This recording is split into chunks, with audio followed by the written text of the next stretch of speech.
بدك تتخلص من الشخير وبشكل دائم بدون عمل جراحي وبدون أدوية.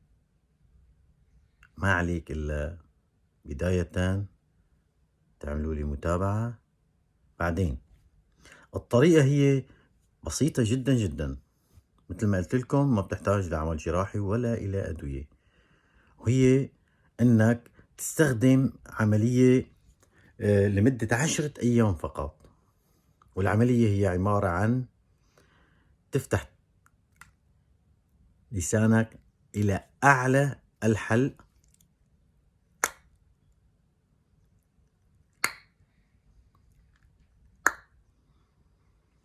كل ما طلع الصوت أقوى كل ما كان العمل أروع. العملية لازم تكون 30 مرة بهالطريقة هاي، مثل ما قلت لكم كل ما كان الصوت أقوى كل ما كانت العملية أفضل.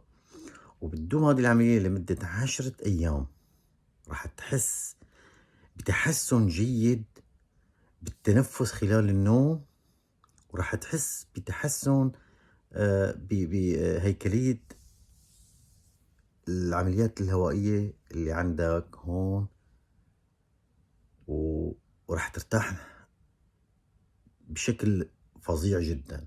وهذه العملية إذا تكررت كمان بعد 10 أيام راح يزول عملية الشخير اللي عم تصير عندك.